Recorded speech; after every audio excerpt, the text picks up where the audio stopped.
So we finally have the first major Nintendo Direct rumors that are popping up post Nintendo Switch 2 launch at this point. The first one comes here from Beat 'em Ups over on the Nintendo podcast, where he talked about how he's gotten some information about what we could be seeing in a July Nintendo Direct. So we're going to talk about that, all of the hypotheticals, and what this potentially could mean, and a big revelation that I've seen from the Nintendo Switch eShop and third-party titles. So we're going to get into all of that. So let's go ahead and jump right into the big Nintendo Direct rumor for July from Beat 'em Ups and his podcast. He states that a Direct is coming. However, he's not saying how he knows this overall. Obviously, you're not going to reveal your sources or your source. Otherwise, they won't really give you information anymore if that's the case. So let's get into what he says he knows is coming from the podcast he had. He stated that Metaphor ReFantazio, which we'll get back to in just a bit, GameCube Shadow Drop, Pokemon Coliseum,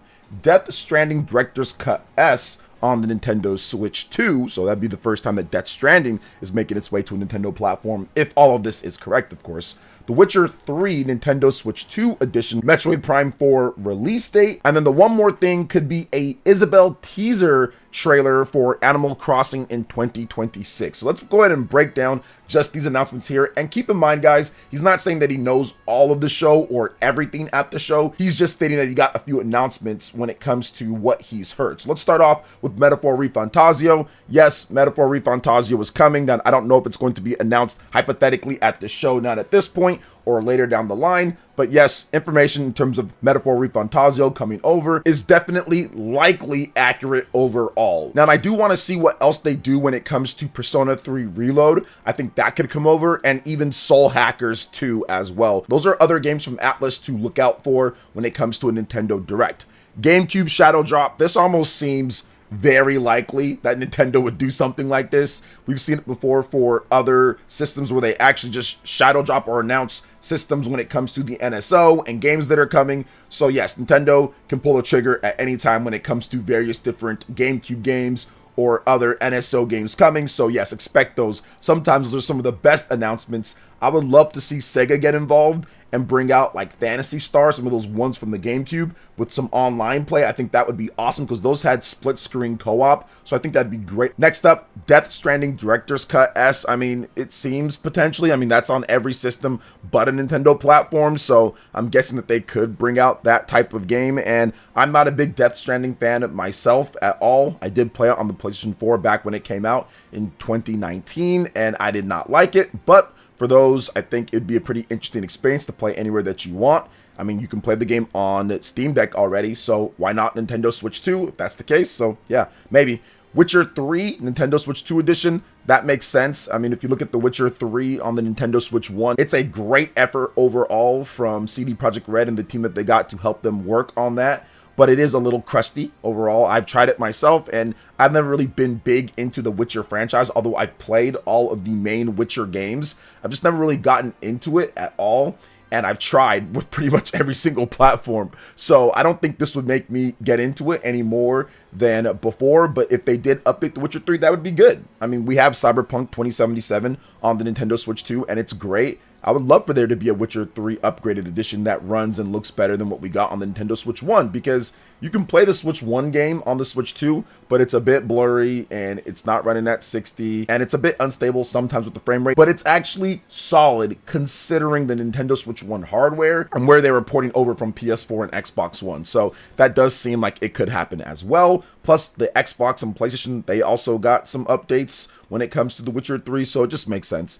Metroid Prime 4 release date. This one is long overdue, I think, at this point, right? But the reason why I think that Metroid Prime 4, they're taking some more time with it, because they want to announce Metroid Prime 2 and Metroid Prime 3 before Metroid Prime 4. So I think they want to get those shadow drops or get those games out and then have the big announcement of Metroid Prime 4 to kind of go back to back to back overall. So that's what I'm guessing they're going to do. They already have Metroid Prime Remastered, which they put out on the Nintendo Switch 1, which plays like a dream on that system, and it plays like a dream on Nintendo Switch 2. So I do think that they want to get out 2 and 3 beforehand. Plus, there was those trademark refilings that we saw just a bit ago as well, so I do think that it's going to happen. And then the one more thing, Isabelle teaser for Animal Crossing 2026. So they've done this before when it comes to teasing Animal Crossing as a one more thing or a big reveal for a Nintendo Direct. They've done that, so I do think that it's definitely possible. Animal Crossing is the second best selling game on the Nintendo Switch 1 with over 40+ million units in sales. So yeah, I absolutely believe that a new Animal Crossing game, which pretty much follows up the timeline of what they've been going on for Animal Crossing, that does make sense, because if you look at Animal Crossing New Leaf, that's 2013. Then you look at Animal Crossing New Horizons, that's 2020. So it's around 6 to 7 years per each Animal Crossing game. So we're right at the 6-year mark for next year early. So it definitely makes sense that they've probably been working on a big Animal Crossing game for the Nintendo Switch 2, as the Nintendo Switch 1 game with New Horizons was okay on content overall, but it didn't have a ton of post-launch content. So I think they've been hard at work on the next Animal Crossing game for the Nintendo Switch 2. And Beat 'em Ups also stated very clearly that this doesn't mean that he knows everything or this is all that's at the show if it does happen overall. So also keep that in mind. There'd be other announcements, other stuff, and honestly, who knows if any of this stuff is even going to happen at all. But Beat 'em Ups did share that information. But I also want to make sure that you guys share the love of hitting that subscribe button on the channel if you're not subscribed, to get the latest information on the Nintendo Switch 2 and more. So hit that subscribe button. I'd really appreciate it. And let me know what you're looking forward to if Nintendo does have a July Nintendo Direct for the Switch 2. So moving on to the next topic, this one was kind of funny because Sega accidentally put out sales numbers for a variety of different games. We'll kind of go through them and kind of see what sold what when it comes down to it. So Like a Dragon Infinite Wealth, which was a very good game that released a bit ago, that sold 1.66 million units total so far. Like a Dragon Gaiden, the man who erased his name, that sold 960,000 units so far. Persona 3 Reload has sold 2.07 million units. Sonic Superstars has sold 2.43 million units. Sonic Frontiers has sold an impressive 4.57 million units. Total War Warhammer 3 has sold 2.34 million units. Shin Megami Tensei 5, including Shin Megami Tensei 5 Vengeance, has sold 2.11 million units. Yakuza Like a Dragon has sold 2.86 million units. Persona 5 Royal, including the remastered versions, has sold a nice 7.25 million units. That's very good for Persona 5 Royal. Obviously been out for a long time, but still very good. Team Sonic Racing has sold 3.5 million units, and Total War 3 Kingdoms has sold 3.21 million. So Sega seems to be doing okay when it comes down to it overall, and I do think that it's pretty cool to see that Persona 5 Royal is going on 7+ million units in sales. I know that they've milked it and it's on a variety of different platforms and it has a bunch of re-releases, but that's still really good for a turn-based RPG, and definitely one of the better selling ones in modern history overall. Also really good to see Shin Megami Tensei 5 plus the Vengeance version do over 2 million units. That's very good. That's actually up from what they said originally. I think it was about 1.3 to 1.6 million. So that's up to 2.07 million. And I think that they could actually do even a little bit better if they made an update for Shin Megami Tensei 5 Vengeance on the Nintendo Switch 2. That game still plays good if you play it on your Switch 2, the Switch 1 version, but it would be a little bit better if they can actually update that and get the graphics a little bit more up to the standards of the PS4, PS5 version of the game. So I do think that's something that could happen as well. So yeah, very interesting to see when it comes to the different games here, when it comes to Sega. So what do you guys think overall when it comes to the different Sega sales numbers here? Let me know in the comment section below.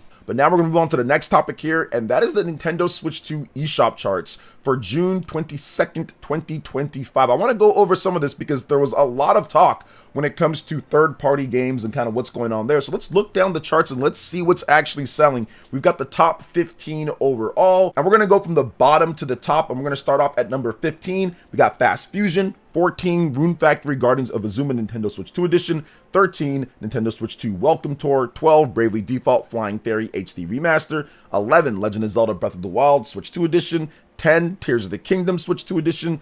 Number 9, Street Fighter 6. 8, Split Fiction. 7, Deltarune. 6, Zelda Breath of the Wild Upgrade Pack. 5, No Man's Sky. Number 4, Zelda Tears of the Kingdom Upgrade Pack. Fantasy Life, I, the Girl Who Steals Time, Switch 2 Edition. Number 2, Cyberpunk 2077. And number 1, Mario Kart World. So I counted out of that list 9 games. Let me make sure that I double check here. Cyberpunk, Fantasy Life, No Man's Sky, Deltarune, Split Fiction, Street Fighter 6, Bravely Default, Flying Fairy HD Remaster, Rune Factory, and Fast Fusion. That is 9 games out of the top 15 in terms of third-party titles that are the best sellers. Now remember, this is not based off of unit sales, it's based off of revenue generated. So a game like Fast Fusion actually might have outsold some of these other games, but it's only $15. So therefore it's based on the cumulative revenue. And this was done to not have the games that just discount themselves to $1. Then all of a sudden they're at the top of the eShop chart to kind of boost their profile and everything. So I'm looking at it here and it seems like the cream of the crop or the best